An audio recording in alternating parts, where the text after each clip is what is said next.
靴子平之贡举，用典上稍差些，都要列为下等，就更不要提诗赋了。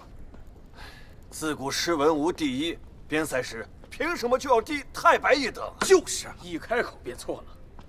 自冯令公以来，独推杜工部，什么要塞，什么太白，都是浮云。池中鱼鳖应相和，从此方知有主人。冯令公自家作诗，却也不学杜工部，偏生要为难我等。冯令公所言鱼鳖，骂的正是耳背。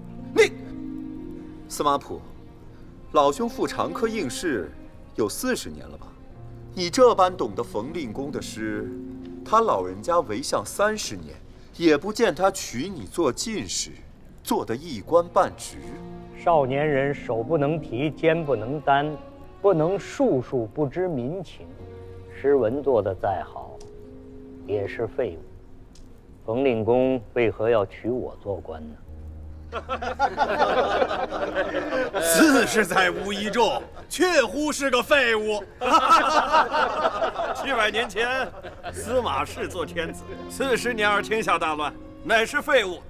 现在700年后，司马氏赴中科，40年不得中啊，亦是废物。这700年的废物，真的是前无古人，后不追来者呀！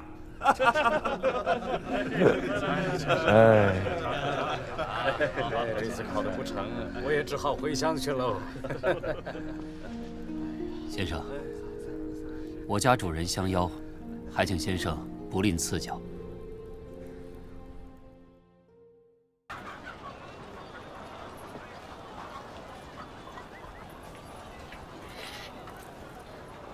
尊驾是同是长科沦落人，先生请就坐。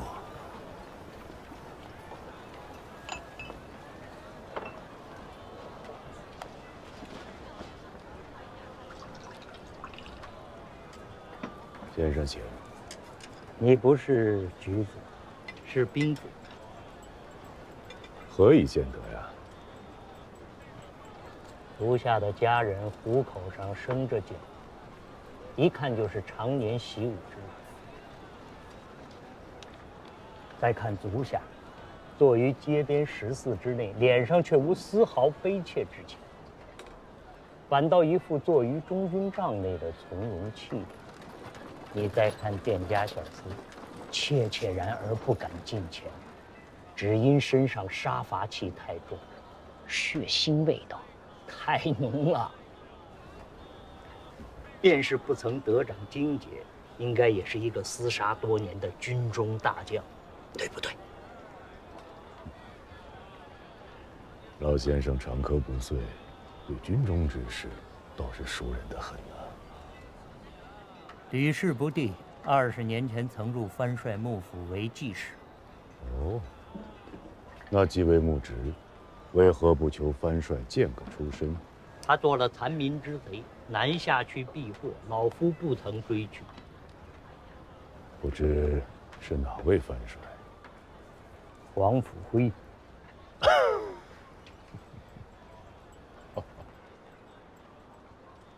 这位藩帅那可是能与当今天子临阵致师的猛将啊！那不也是个兵子出身的天子？兵子出身，便做不得天子吗？做得，太做得了。朱全忠是兵子，李天下是兵子，石敬瑭、刘知远、郭威不皆是兵子吗？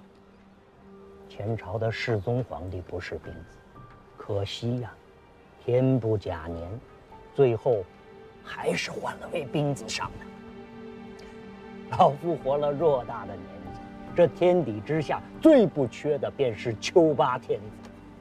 既如此，老丈为何又进京来赴长科呀？老夫长科出仕，求的是一州一县，临民而治，无意做天子私人。普天之下莫非王土，率土之滨莫非王臣。老先生既求长科出仕，管阁也好，州县也罢，都是当今天子之臣，又有何意？我问你，冯令公又是谁家之臣？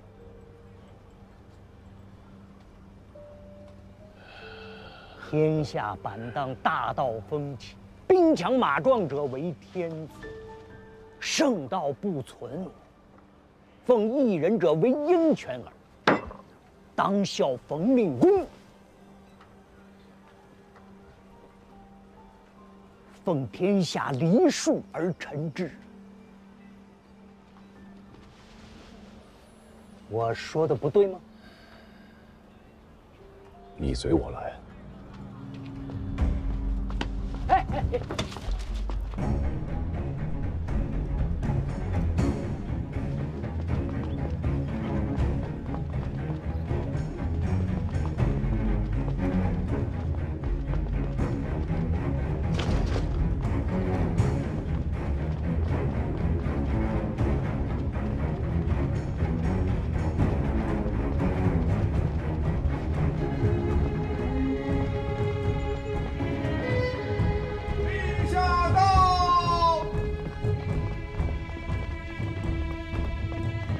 臣等恭迎陛下。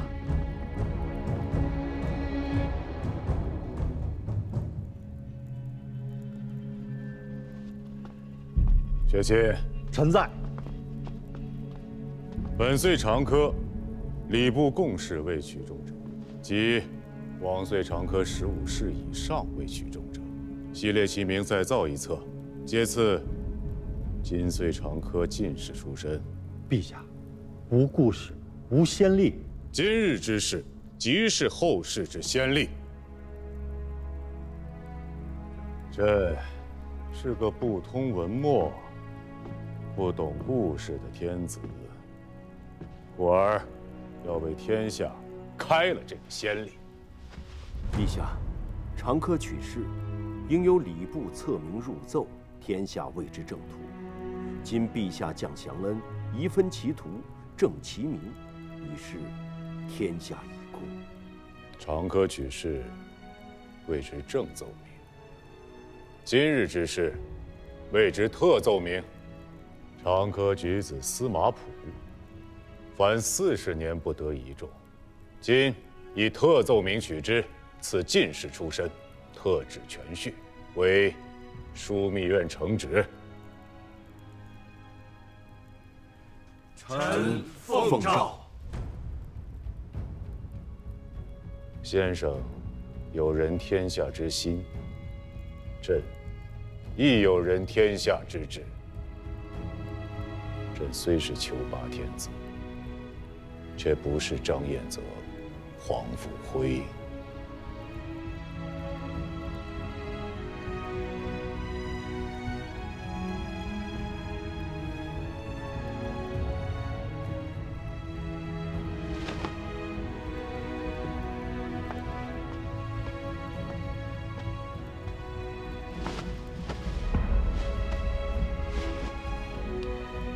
臣司马普奉诏谢恩。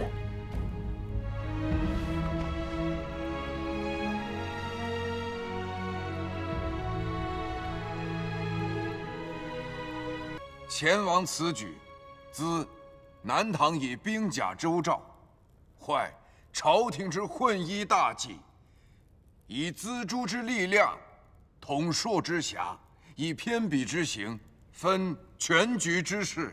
你到底想说什么？臣以为当下诏申斥。总有些人拿朕的话当耳旁风，朕总是想给他留些脸面，也是不能了。汉唐以来，建都俱以秦、洛、形胜之地为一。自朱良篡乱，已以汴州4战之地。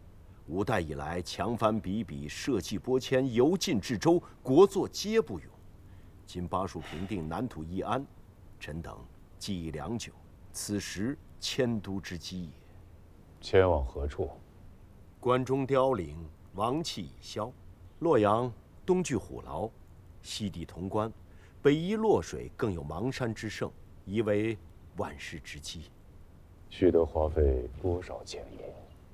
洛阳本有南北宫，无需另建宫室，况原为旧都，私属俱全，郭城广大，只需量加修葺，不致糜费过多。满朝文武勋贵，居汴梁将近40载，足下子孙奴仆，家宅产业，枝枝蔓蔓，已不知牵绕出多少重。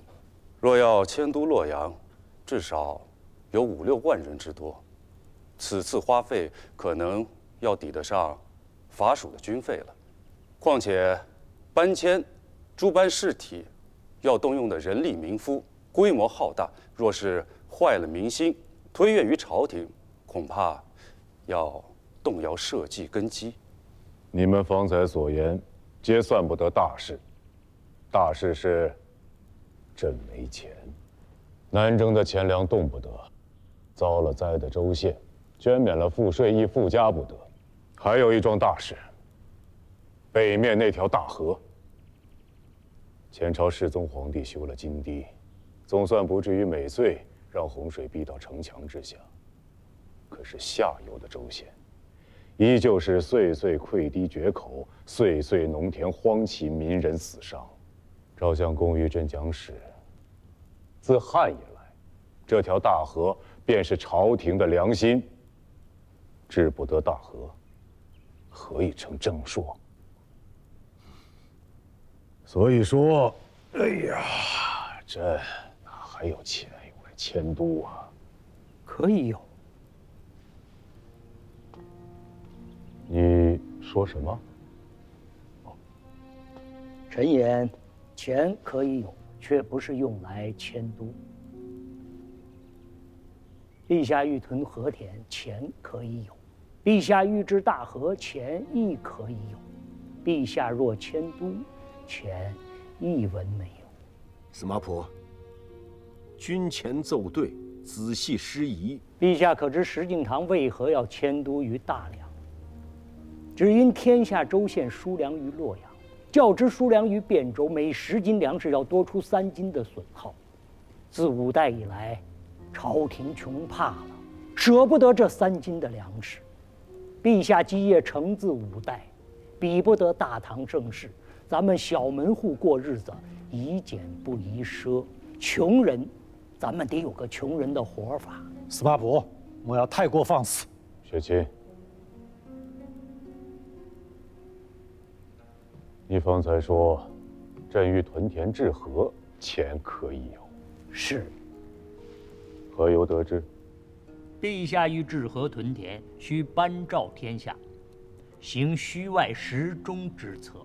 司马普，休得妄言！四海未平，天下未定，虚外实中，非其实也。中唐以来之积弊深远，猝然更易，必致动摇社稷根基，需缓缓图之。你们让他把话说完。请接着说。诸位相公心知肚明，只是无人说破而已。朝廷财政因何而支处窘迫？只因中唐以来藩镇林立，经节滥赋，州县财政皆握于节镇之手，实外而虚中，以至于朝廷想屯田、想练兵、想治大河，均难以为继。陛下若以三思体谅天下州县往岁之纳，自明罪起，咱们俄以定数，留之一城，予以地方，其余的押解回京师。不过3、5载，练兵屯田，乃至于修大河、讨四方，皆有余裕。天下节镇，手握财权以自肥，这是200年来所积累的弊端，陛下岂会不知？如今四方节镇，不是历经数朝的元戎众将，便是与陛下有择袍之意的故交旧部，朝廷还要仰仗他们出兵四方，平定天下。若现在收了他们的财权，行先生所谓的虚外实中之策，恐怕会引来天下骚乱。到时候1分钱收不上来事小，如果他们反乱或者抗命，坏了朝廷威信，乱了天下大局，必将引来奇祸。契丹尚在，南唐北汉，建号不沉，吴越未归，此时削藩，非其时也。非其时也。好一个非其实也！那所有的人不都是这么想的吗？自中唐以来，历代的君王，朱全忠、李天下、石敬瑭、刘知远，还有前朝的太祖、世宗皇帝，他们不都是这么想的吗？以藩镇治藩镇，以节度讨节度，以天下之贼平天下之贼。故而一代一代，皆是君为贼所逆，贼附而为君，世道轮回，往复无期。陛下口中说着欲效唐太宗，却以诛贼为故事，因循行之，还敢奢言以知太平，可笑啊！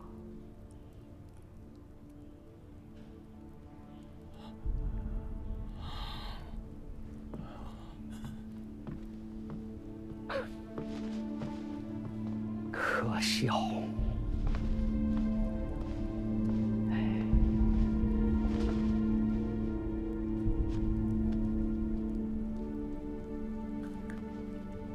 可笑！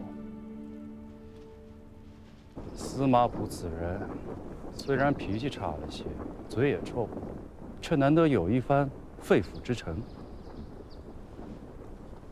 旁人不敢言之事，他敢言；旁人不敢为之事，也许他敢为之。可知道如何去做，与真正着手去做，这不是一件事情。此人与朝中诸藩皆无牵连。阿兄以臣弟所议之事，不妨让他去做。他在军中素无根基，如此狠戾手段，怕是不行。正因为如此，真要动起手来，才不会瞻前顾后，为人情权势所阻啊！阿兄既有所虑，何不招他独见，当面议之？